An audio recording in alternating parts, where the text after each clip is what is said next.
Coordinate geometry chapter के मैंने total 11 question select किए हैं आपके एनसीईआरटी से।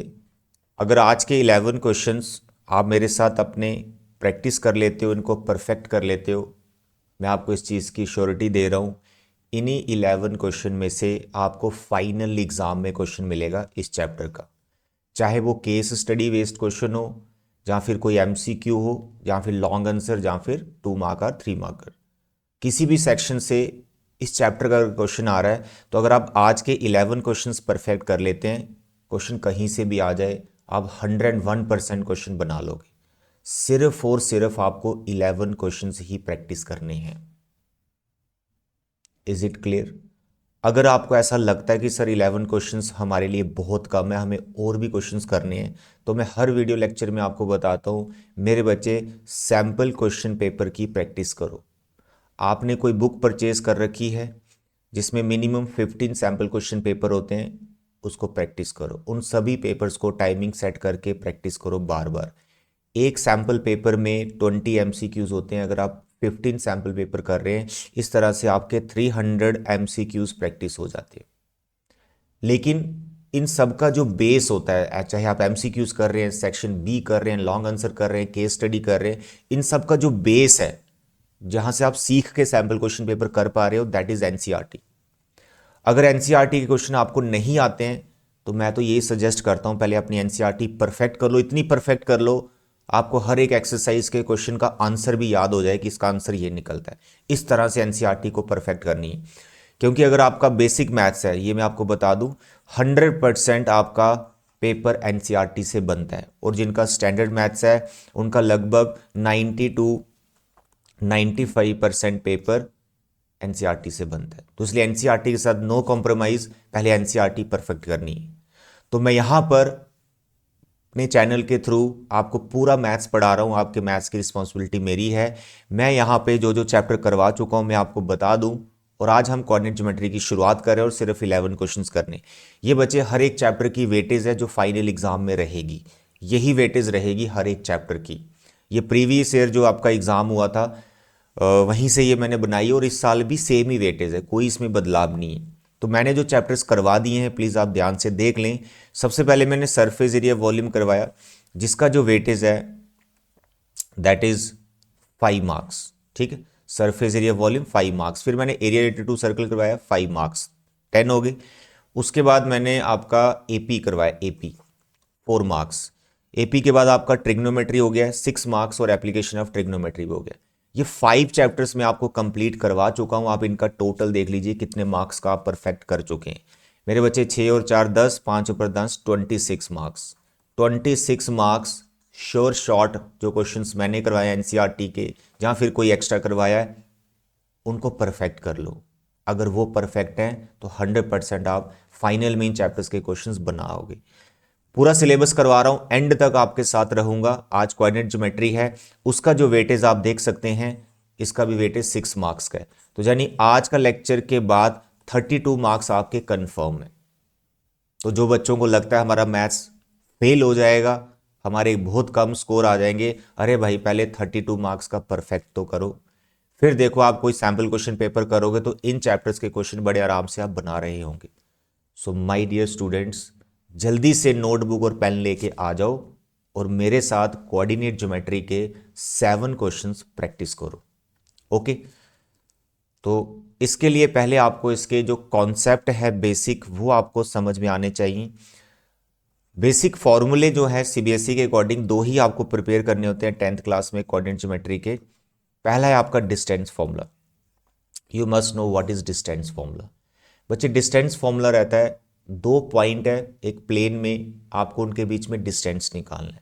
Late us suppose this your first point A, और इसके कोऑर्डिनेट्स हैं x1 y1, और आपका सेकंड पॉइंट है बी, इसके कोऑर्डिनेट्स हैं x2 y2। आपने इन दोनों के बीच में डिस्टेंस फाइंड करना है। What is the length of this A B line segment. Very easy formula. आपको पहले यहां बड़ा सा स्क्वायर रूट बना देना है। उसके बाद आपने फर्स्ट जो कोऑर्डिनेट्स हैं x1 और x2, यानी दोनों पॉइंट के जो अबसीसाज हैं, इनको माइनस करना है। बच्चे माइनस जैसे मर्जी करो, उससे कोई फर्क नहीं पड़ता। आप x1 में से x2 माइनस करो या x2 में से x1 माइनस करो, क्योंकि फॉर्मूले में ऊपर होल स्क्वायर है। लेकिन आप बुक्स में देखेंगे तो x2 माइनस x1 लिखा होता है। ये फिक्स मत करो, कैसे भी माइनस करो, कोई मार्क्स नहीं करते। इसके ऊपर स्क्वायर की वजह से सब प्लस हो जाएगा। सेंटर में बच्चे प्लस रहेगा, फिर आपने ऑर्डिनेट का डिफरेंस लेना है, यानी जो सेकंड कोऑर्डिनेट है उनको माइनस करना है। इसमें भी माइनस जैसे मर्जी करो, कोई फर्क नहीं पड़ता है। छोटी सी एग्जाम्पल से मैं आपको बता देता हूँ। लेटर सपोज तुम्हारे पास एक पॉइंट है P जिसके कोऑर्डिनेट्स हैं T2,3 और दूसरा है मानो Q, इसके कोऑर्डिनेट्स है -5,7। अब यहाँ पे PQ डिस्टेंस क्या होगा, आपको स्क्वायर रूट बनाना है। कैसे माइनस करोगे, ये फर्स्ट और ये फर्स्ट, बस इनको माइनस कर दो। अब जैसे आप कंफर्टेबल हैं वैसे माइनस करो। -5 में से 2 करना है वैसे कर लो, या 2 में से -5 कर लो, आपकी इच्छा है। बस करना आपने पहले फर्स्ट 2 को माइनस है। तो मैं यहां करूंगा 2 में से -5। ये जो सेंटर वाला माइनस है बच्चे, ये फॉर्मूले का है, इसको भूल मत जाइएगा। और ये वाला माइनस है, ये अपना कोऑर्डिनेट का माइनस। प्लस रहता है सेंटर में, फिर यहां पर सेकंड कोऑर्डिनेट को माइनस करना है। माइनस जैसे मर्जी करो, 3 में से 7 करो या 7 में से 3 करो। तो आई एम कंफर्टेबल विथ 7 - 3, तो मैंने 7 - 3 लिख लिया। उसके बाद कैलकुलेशन है, आप जानते हैं 2, ये माइनस माइनस प्लस हो जाएगा, 2 + 5 टोटल हो गया 7, 7 का स्क्वायर। यहाँ भी 7 में से 3 गया 4, 4 का स्क्वायर। थोड़ी कैलकुलेशन आप करेंगे तो यहाँ पे 7 का स्क्वायर 49 एंड 4 का स्क्वायर 69। आगे आप प्लस वगैरह कर सकते हैं। सर 9 और 6 15 हो गया, 1 आ गया, 4 और 1 5, 5 और 1 6, 65 आ गया। अगर ये फैक्टराइज होके बाहर आए तो आप इनको रिड्यूस जरूर करो, यहाँ भी नहीं छोड़ना है। फैक्टराइज होके अगर सिंप्लीफाई होता है तो जरूर करना है। तो ये है आपका एक basic formula, that is distance formula.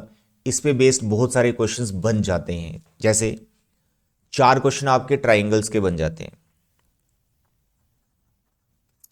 Sir वो कैसे, मेरे बच्चे आपको पूछा जाएगा कि there are 3 points, check these 3 points are vertices of a isosceles triangle. तो you must know what is isosceles triangle. Isosceles triangle है जिसमें 2 साइड्स इक्वल होती हैं और तीसरी उनके इक्वल नहीं होती। तो आपको 3 डिस्टेंस निकालने, AB BC AC, 2 इक्वल आगे, तीसरा नहीं आएगा तो वो आइसोसेलेस है। तो कर कुछ नहीं रहे आप, यही डिस्टेंस फॉर्मूला जो मैंने आपको बताया यही अप्लाई कर रहे हैं, बस आपको 3 बार कर रहे हैं ट्राइंगल के अंदर। तो ट्राइंगल के चारों क्वेश्चन में 3 डिस्टेंस। फिर आइसोसेलेस होता है, फिर इक्वलेटेड ट्राइंगल होता है जिसमें तीनों साइड्स इक्वल आ जाएंगी। फिर आपका स्केलन ट्राइंगल होता है जिसमें तीनों डिस्टेंस अनइक्वल आएंगे। And last is right angled triangle. Right angle triangle में आपको क्या करना होता है, तीनों जो डिस्टेंस है वो स्क्वायर में ढूंढने।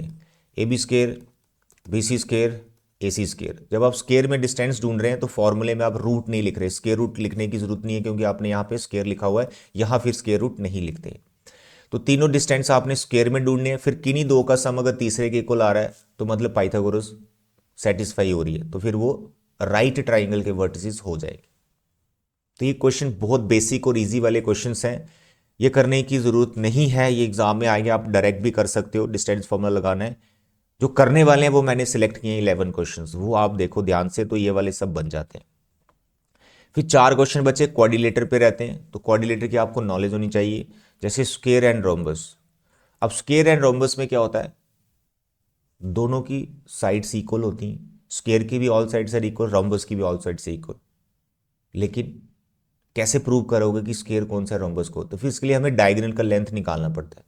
तो अगर आपने क्वाड्रिलेटर लिया है ABCD, आप AB निकालेंगे, BC निकालेंगे, CD निकालेंगे, AD निकालेंगे। ऑर्डर में चलना हमेशा याद रखना, ठीक है। चारों की लेंथ इक्वल आ गई तो वो स्क्वायर भी हो सकता है, रोम्बस भी हो सकता है। फिर आपको ये डायगोनल्स की लेंथ भी निकालनी पड़ती है, AC एंड BD। यानी क्वाड्रिलेटर के क्वेश्चन में अगर आ गया बेसिक क्वेश्चन कि चेक करो ये कौन सा क्वाड्रिलेटर है, तो आपको 6 डिस्टेंसेस निकालने। तो स्क्वायर या रोम्बस के केस में सारी साइड्स इक्वल आ जाएंगी, और जो डायगोनल्स हैं अगर ये अनइक्वल आए तो वो रोम्बस है। रोम्बस के डायगोनल अनइक्वल होते हैं, और अगर डायगोनल्स आपस में इक्वल आ गए तो वो स्क्वायर बन जाएगा। क्लियर? ऐसे ही आपका रेक्टेंगल रहता है और पैरेललोग्राम रहता है। इसकी भी खास बात है, डिस्टेंस के हिसाब से अपोजिट साइड्स इक्वल होती हैं। लेकिन डायगोनल्स की बात करें तो पैरेललोग्राम के डायगोनल्स अनइक्वल होते हैं, रेक्टेंगल के डायगोनल्स इक्वल होते हैं। तो इसमें भी आपको 6 डिस्टेंसेस निकाल ले। अगर अपोजिट साइड्स इक्वल आ जाती हैं तो वो रेक्टेंगल भी हो सकता है और वो पैरेललोग्राम भी हो सकता है। फिर आपने डायगोनल्स का लेंथ निकालना है, ACBD। अगर वो अनइक्वल आए तो वो पैरेललोग्राम है, अगर इक्वल आ गए तो वो रेक्टेंगल। तो कितने क्वेश्चन बन गए? 8 question, 4 on quadrilaterals and 4 on triangles. तो भाई 8 क्वेश्चन ये बेसिक क्वेश्चन है। एक्सरसाइज के स्टार्टिंग का 1-2 क्वेश्चन कर लेना, ठीक है। 7.1 का समझो ये क्वेश्चन आपको आ जाते हैं, लेकिन आपको परफेक्ट कौन से करने? आज के 11 question. This all about section distance formula. इसमें एक कंडीशन आती है कोलिनियर पॉइंट्स की। इसका क्वेश्चन भी मैंने सेलेक्ट किया है, कोलिनियर पॉइंट्स का क्वेश्चन आ सकता है एग्जाम में।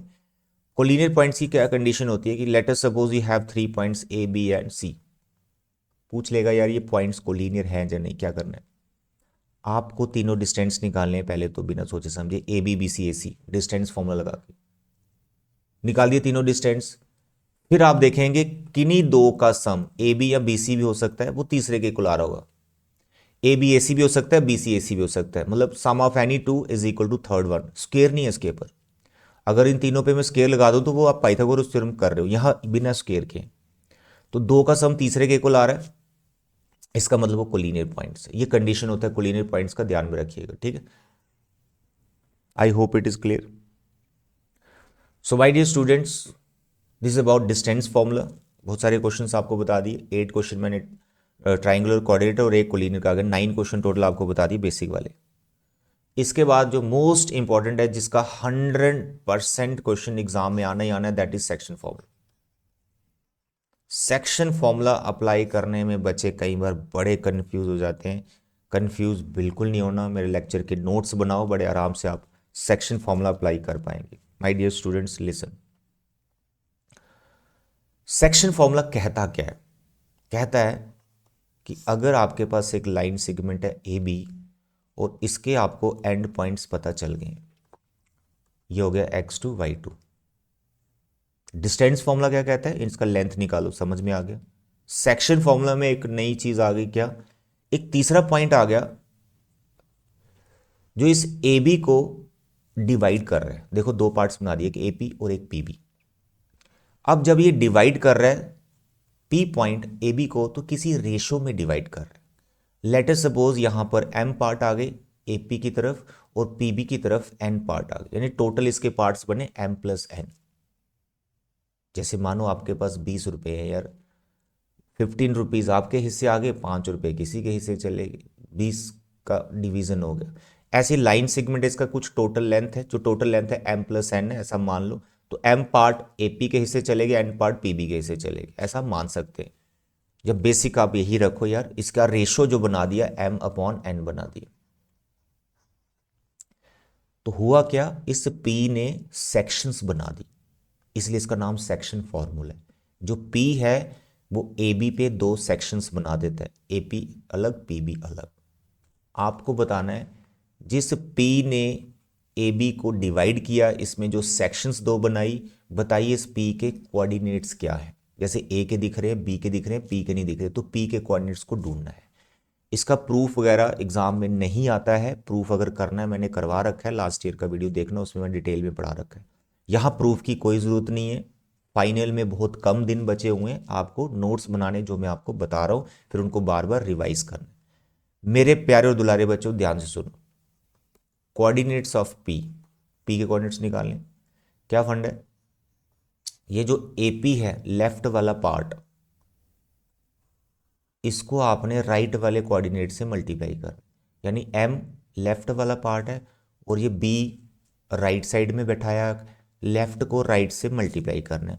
पहले अबसीसा के साथ, फिर ऑर्डिनेट के साथ। अबसीसा एक्स कोऑर्डिनेट होता है, ऑर्डिनेट वाई कोऑर्डिनेट होता है।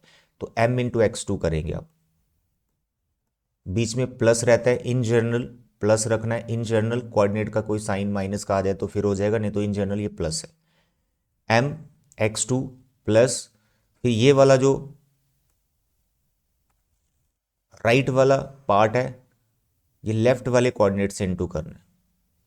तो ये आपके पास आ जाएगा N X one, that's all, whole upon M plus N. नीचे रेशो का सम, ये जो दोनों पार्ट्स हैं इनको प्लस कर देना नीचे। ये हमारा फर्स्ट कोऑर्डिनेट आ गया पी का। सेम चीज आपको करनी है वाई कोऑर्डिनेट के साथ।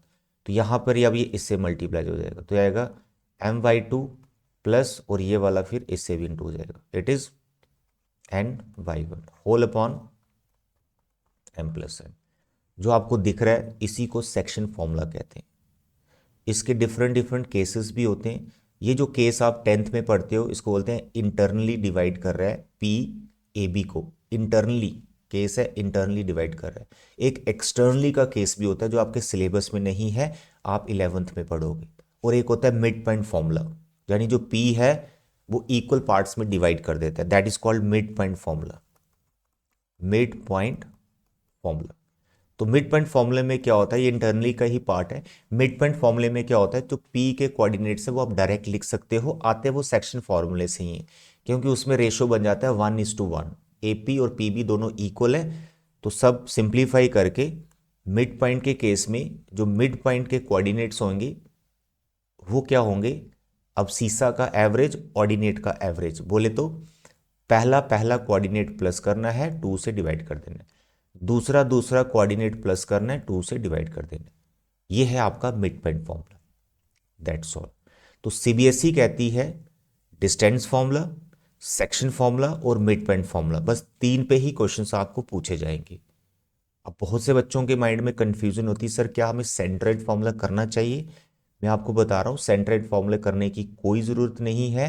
सीबीएसई के सिलेबस में फॉर्मूला नहीं है, आप पढ़ोगे 11th में ज़रूर पढ़ोगे तो, लेकिन अगर फिर भी आपको सीखना है तो मैं फॉर्मूला यहां पे बता देता हूं कि वो होता क्या है। सेंट्रोइड फॉर्मूला बड़ा बेसिक सा फॉर्मूला है। एक ट्राइंगल है, इसमें 3 मीडियन होते हैं। मीडियन बोले तो वर्टेक्स से निकलते हुए अपोजिट साइड में मिड पॉइंट बना देता है। तो ऐसे 3 मीडियंस होते हैं, ये तीनों मीडियन जिस पॉइंट पर मिलते हैं उस पॉइंट को हम सेंट्रोइड बोलते हैं। अभी मैंने जी रख लिया इसका नाम, इसको बोलते हैं सेंट्रोइड। सेंट्रोइड एक पॉइंट का नाम है। तो आपको इस जी के कोऑर्डिनेट्स निकाल ले, तो इस जी की खास बात क्या होती है, ये जो है हर एक मीडियन को 2:1 में डिवाइड कर रहा होता है। 2 वर्टेक्स की तरफ होते हैं हिस्से, और जो 1 पार्ट है वो लाइन सेगमेंट की तरफ, साइड की तरफ होता है। ठीक है, जैसे जी डी 1 पार्ट है और ए जी 2 पार्ट।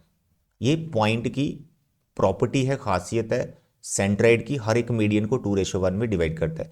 इसकी हेल्प से हम इसके कोऑर्डिनेट्स निकालते हैं, जी के एक फॉर्मूला बन जाता है जो मैं यहाँ पे लिख लेता हूँ। कोऑर्डिनेट्स ऑफ जी क्या होंगे, तो पहले आपको ट्राइंगल के तीनों वर्टिसेस पता होने चाहिए। तो ये तीनों वर्टिसेस मैंने इन जनरल लिख लिए। अब आप x1 x2 x3 divide by 3, यानी तीनों वर्टिसेस का एवरेज मिड पॉइंट जैसा ही है, y1 plus y2 plus y3 divide by 3।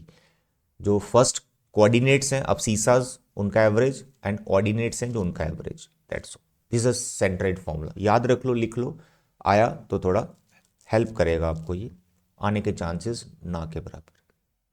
तो this is all about the coordinate geometry. क्या है सिलेबस में, कितने टॉपिक्स हैं, क्या पढ़ना है, बस यही पढ़ना है, और 11 क्वेश्चन जो आज करा रहा हूँ उनको परफेक्ट करना है। तो मेरे प्यारे बच्चे, ये सभी 11 क्वेश्चन आपके एनसीईआरटी से हैं।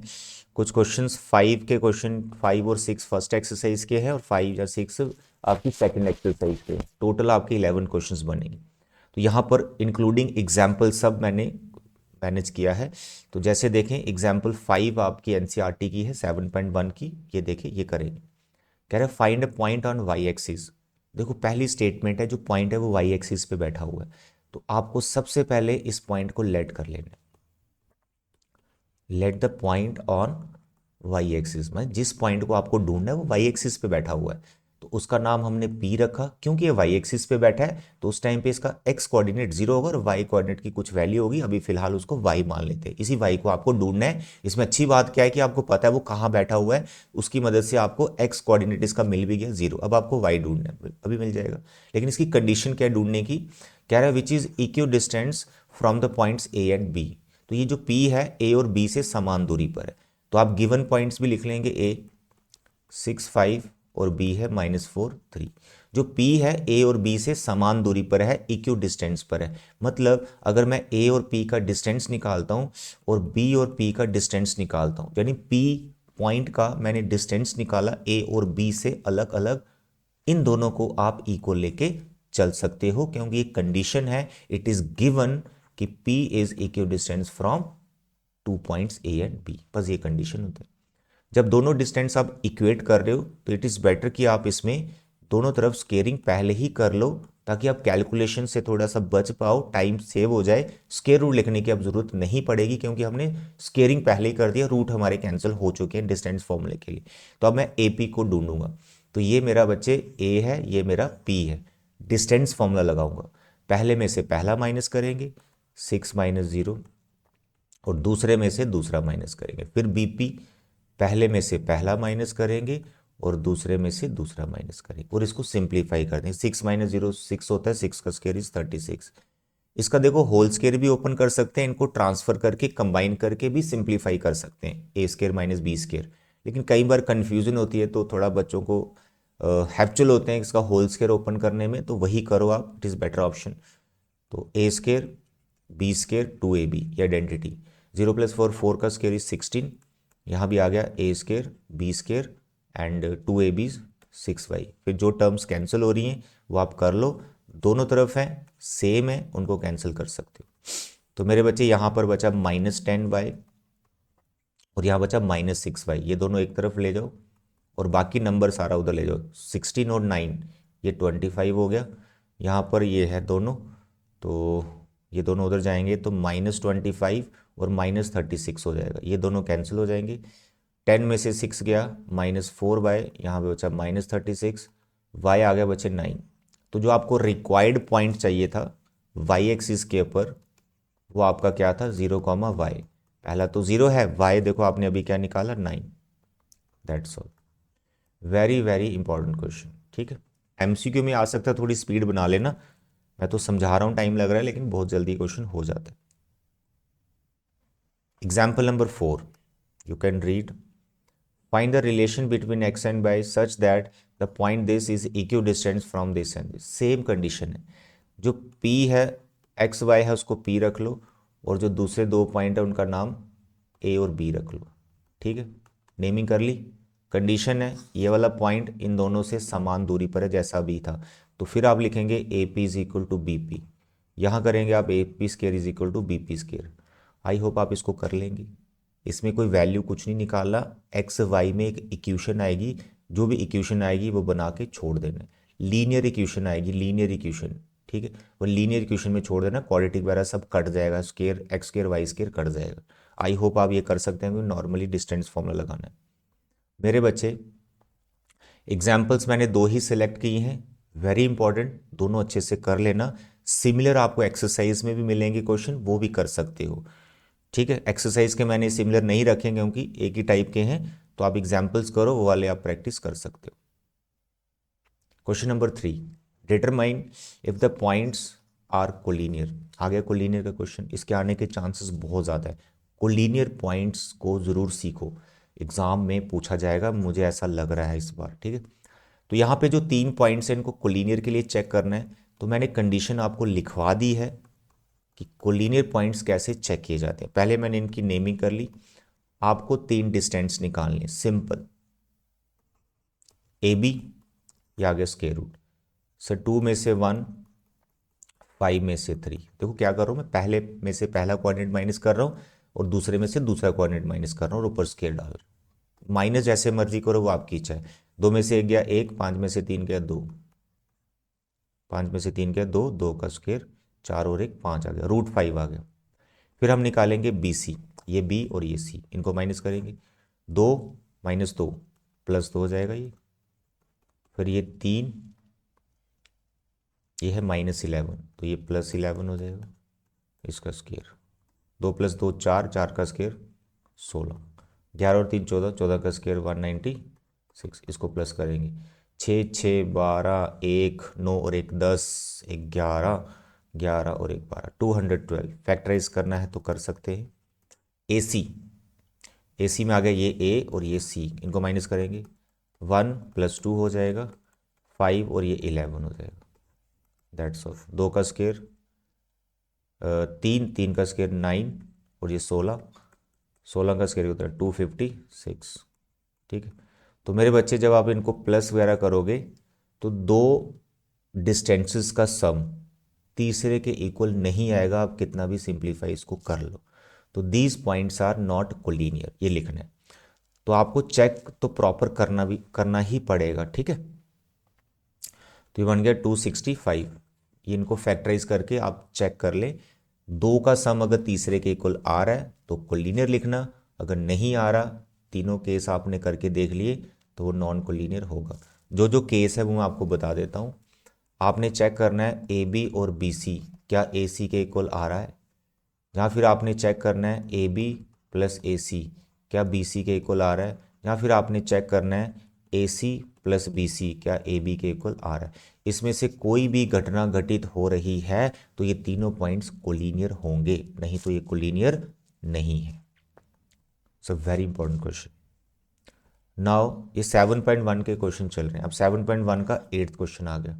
7th मैंने नहीं रखा क्योंकि वो बिल्कुल सिमिलर एग्जाम्पल है, तो 7th आप प्रैक्टिस कर सकते हो। Find the values of y for which the distance between the point this and this is 10 units. Very simple and basic question. मेरे बच्चे जो p और q है, इन दोनों पॉइंट्स के बीच का जो डिस्टेंस है ये 10 यूनिट्स है, ये गिवन हो गया। तो स्केयरिंग पहले कर लो, ये 100 हो जाएगा। स्केयरिंग पहले क्यों कर रहे हैं, स्केयर रूट लिखने से बच जाएंगे, फॉर्मूले का स्केयर रूट लिखने की अब ज़रूरत नहीं है। अब आप पी क्यू डिस्टेंस यहाँ पे बनाइए, 10 - 2 का स्केयर प्लस y+3 का होल स्केयर। क्या किया मैंने, फर्स्ट में से फर्स्ट माइनस कर रहा हूँ, सेकंड में से सेकंड माइनस करो, माइनस जैसे मर्जी करो आप जिसमें कंफर्टेबल। 10 में से 2 गया 8, 8 का स्केयर 64। इसका आप होल स्केयर ओपन कर सकते हो, अगर आप होल स्केयर ओपन नहीं करोगे तो बहुत आसानी से आ जाएगा, तो मैं आपको सिखा देता हूँ, क्योंकि इसमें होल स्केयर ओपन करने से क्वेश्चन लेंथी चला जाएगा। यहाँ बिना होल स्केयर ओपन किए क्वेश्चन आसानी से बनेगा।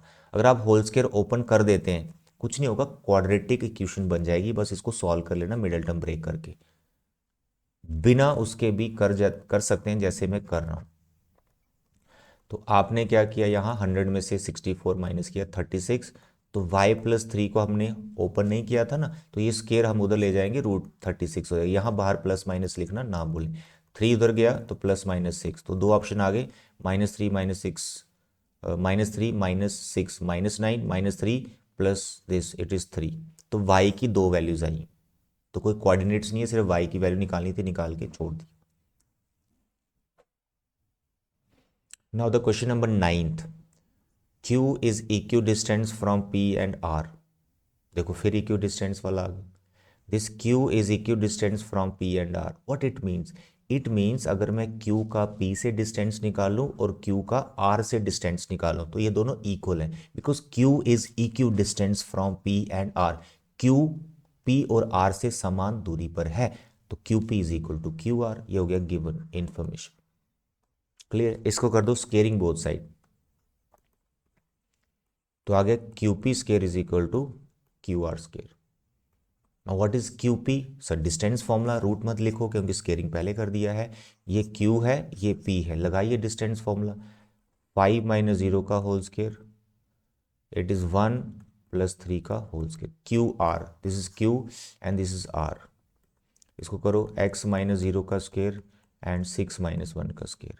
5 में से आ गया 25, 3 और 1 4, 4 का स्केयर 16।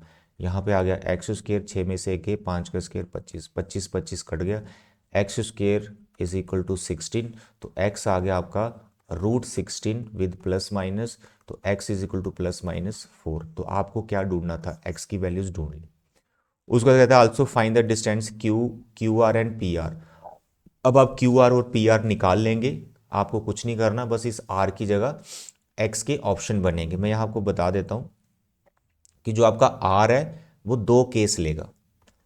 R पहला बनेगा 4,6 और दूसरा केस R का बनेगा -4,6। तो R को आपको एक बार ये लेना है और QR और PR निकालना है, फिर आपको R ये लेना है, फिर QR PR निकालना है, नॉर्मल डिस्टेंस फॉर्मूला लगाना, ठीक है। डिस्टेंस बचे जरूर निकालिएगा। तो ये थे बच्चे आपकी 7.1 के सभी क्वेश्चंस।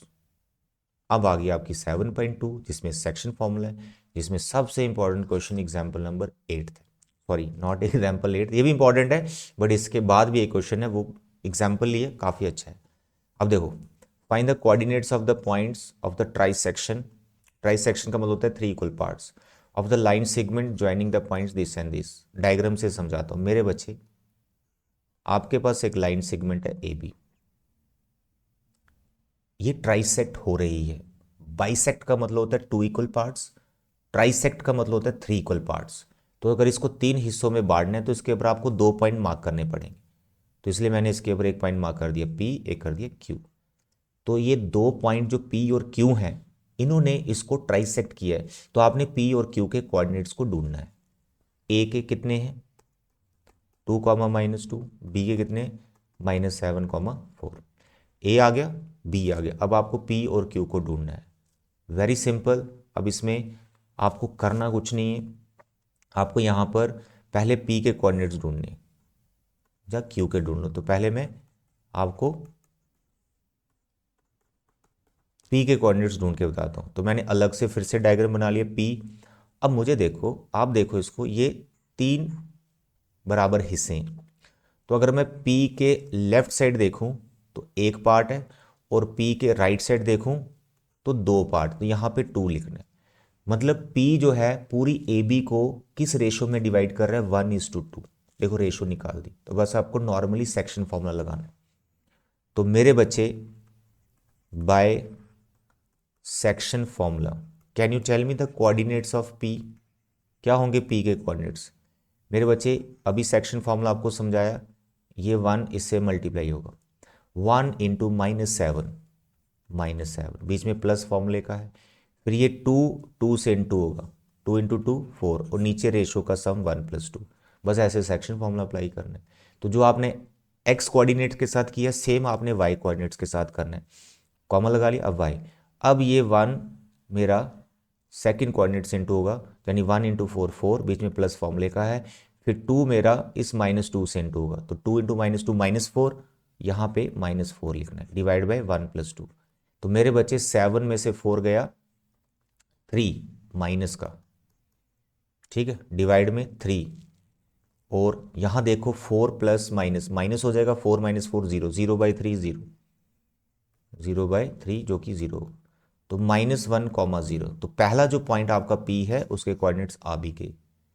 आपको फिर से एक डायग्राम बनाना है, यहाँ A लिखना है, यहाँ B लिखना है, यहाँ Q लिखना है। Q के लेफ्ट साइड आप 2 हिस्से हैं, Q के इधर 1 पार्ट है। तो Q डिवाइड कर रहा है B को 2:1 में, 2:1। अब सेक्शन फॉर्मूला फिर लगा देना है।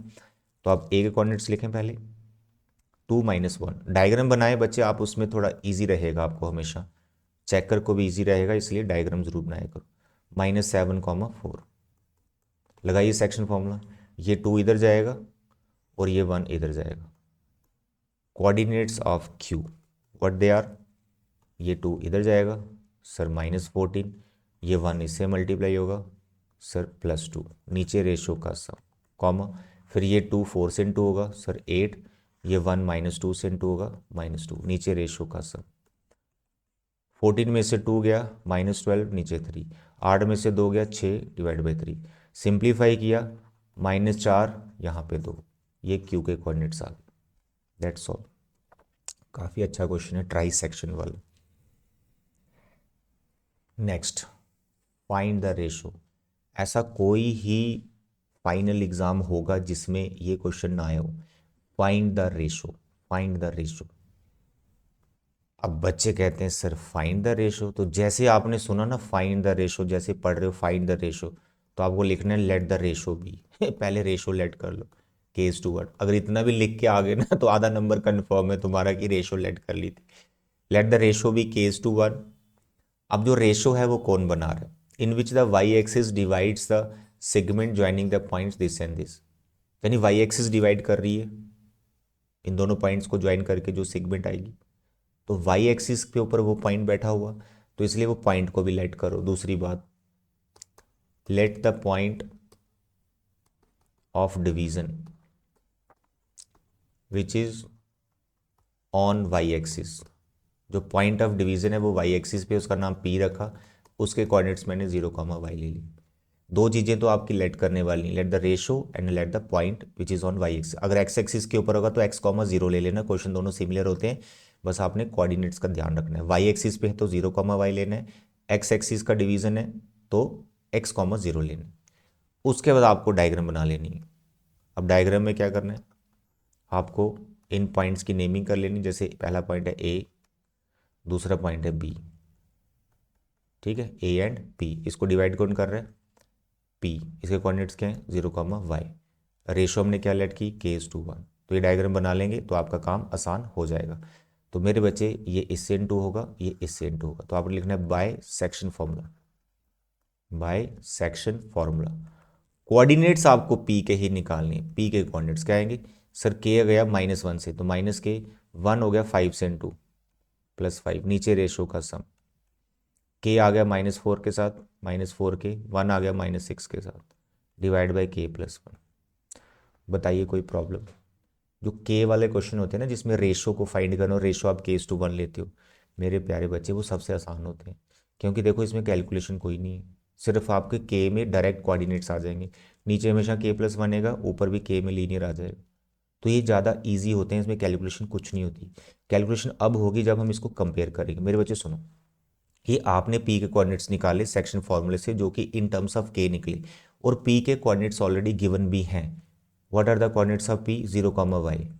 0 तो पता ही है, y अपने आप निकल जाएगा यहाँ से, 0 तो पता ही है, तो आपने इनको कंपेयर कर लेना है। मेरे बच्चे जो पहला कोऑर्डिनेट आपका पी का है के में, वो -k+5/k+1 है, इसको आपने 0 के को लेना है।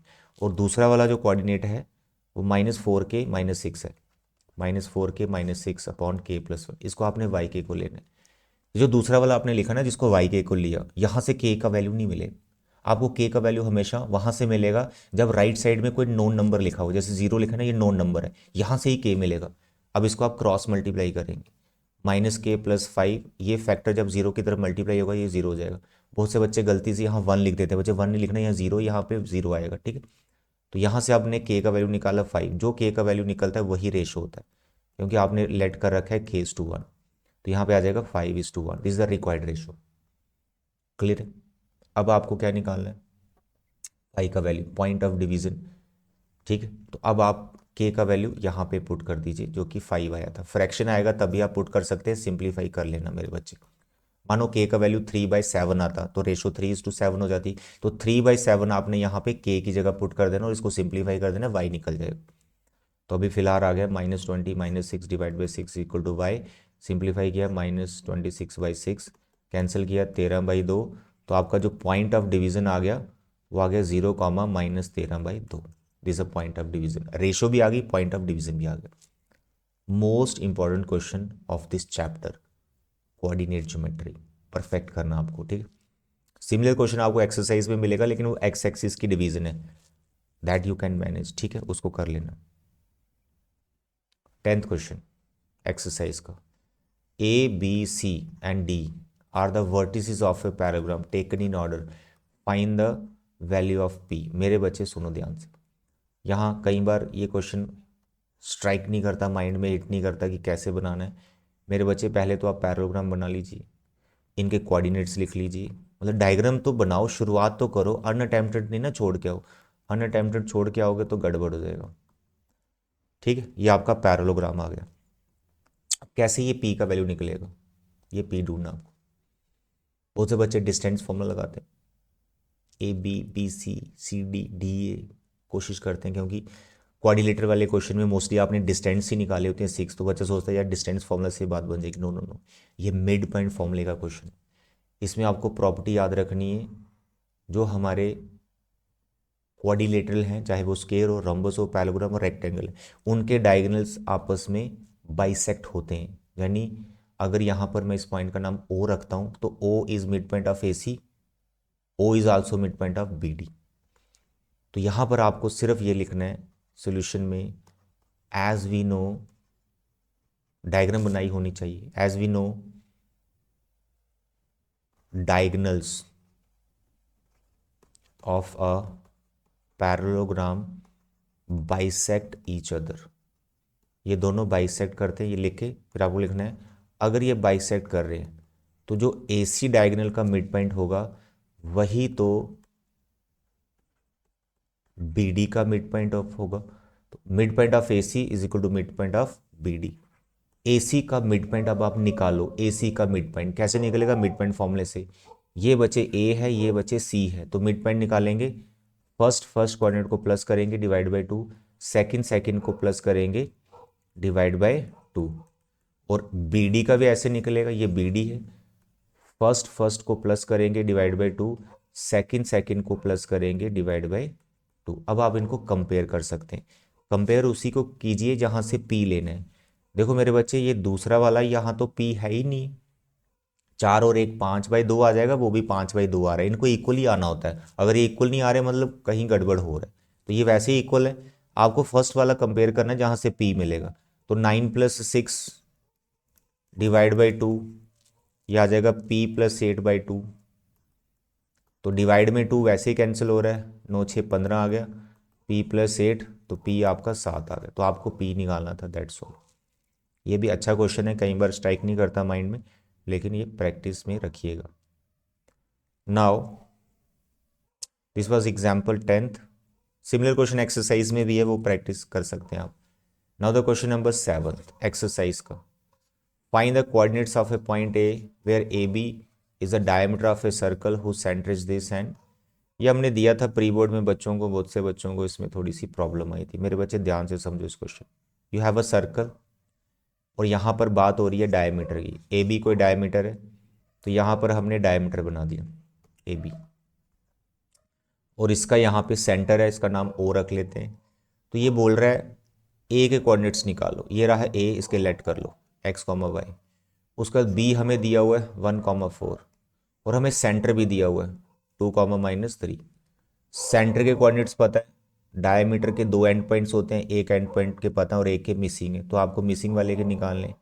प्योरली मिड पॉइंट फॉर्मूला लगेगा जो अभी आपने लगाया, लेकिन यहाँ पर मिड पॉइंट ढूंढना नहीं, मिड पॉइंट तो ऑलरेडी पता है, लेकिन पहले मिड पॉइंट ही लगाएंगे। तो आप लिखेंगे here O is mid point, diagram बना होना चाहिए, here O is mid point of A B, क्योंकि ओ सेंटर है, ए बी डायमीटर है, तो सेंटर मिड पॉइंट होता है डायमीटर का। There four coordinates of O, जो आप खुद से निकालेंगे, पहला पहला प्लस करेंगे डिवाइड बाई 2, दूसरा दूसरा प्लस करेंगे डिवाइड बाई 2। क्योंकि ये सेंटर के कोऑर्डिनेट्स हैं जो ऑलरेडी पता भी हैं, दैट इज 2, -3, इनको कंपेयर कर लेंगे। तो मेरे बच्चे x + 1/2 हमारा 2 के इक्वल आएगा, y + 4/2 हमारा -3 के इक्वल आएगा। यहाँ सिंप्लीफाई करेंगे, 4 4 में से गया 3, यहाँ सिंप्लीफाई करेंगे 3 दूना 6, -6 -6 -4 -10। तो आपको जो कोऑर्डिनेट्स निकालने थे 3, -10, दैट्स ऑल।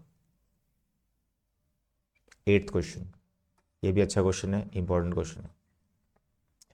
यहाँ पे कंफ्यूजन हो जाती है बच्चे, मोस्टली देखा गया है रेशो 3:7 लेते हैं और सेक्शन फॉर्मूला लगाते हैं।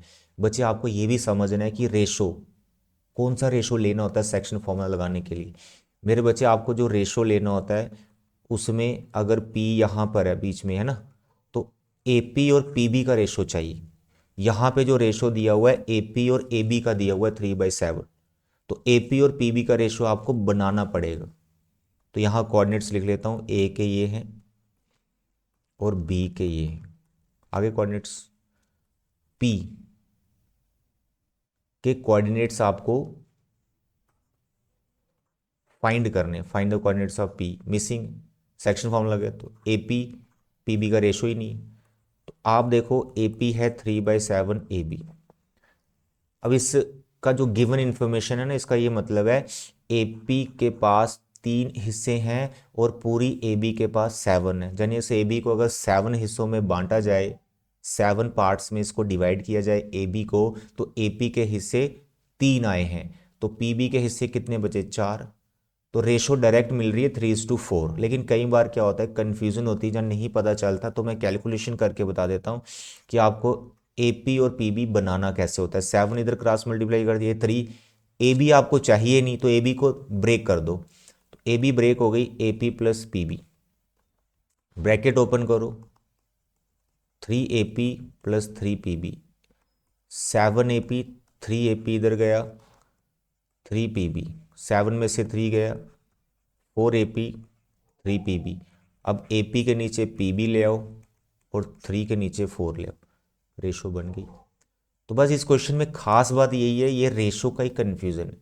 तो 3:7 मत लेना, देख लेना कि ए बी लगा है साथ में क्या लगा हुआ।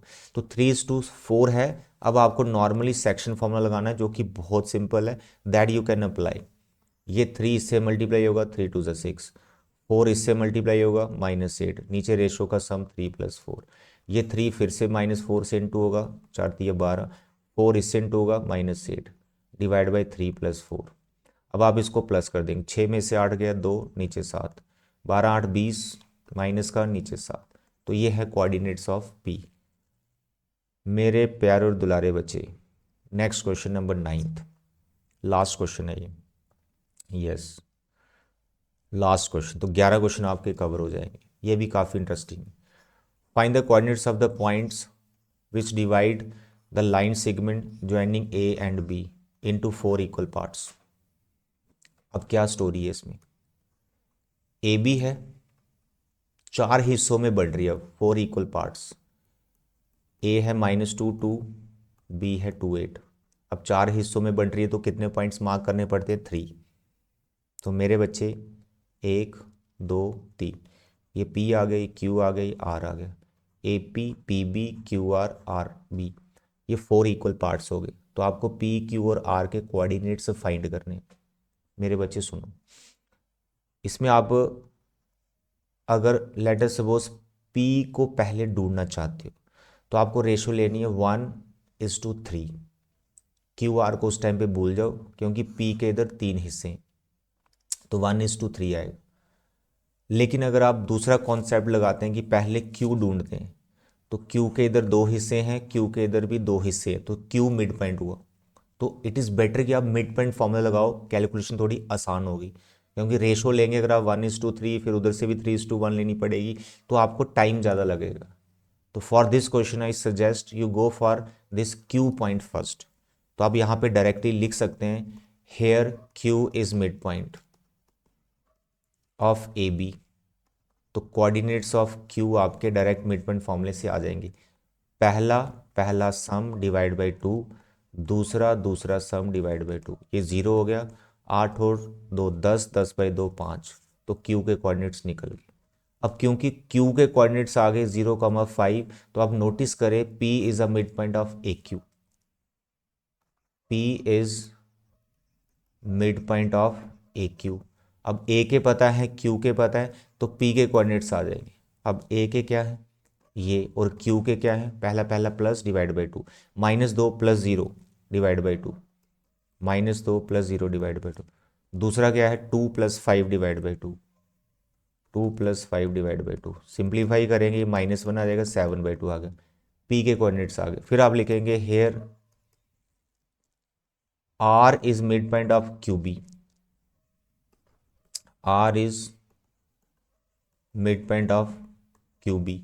तो अब आर के कोऑर्डिनेट्स आ जाएंगे, तो क्यू और बी के कोऑर्डिनेट्स लेने अब आपको। पहला क्यू का 0 है, आर का 2 है, तो 0 + 2/2 मिड पॉइंट फॉर्मूला।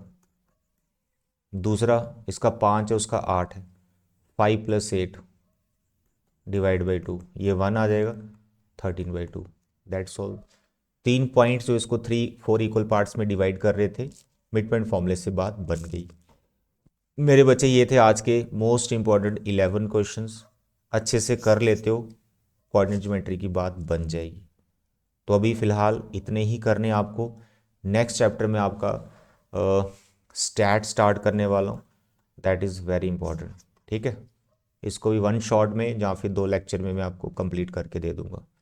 तो आज के लेक्चर में इतने बच्चे। Thank you, bye bye and take care.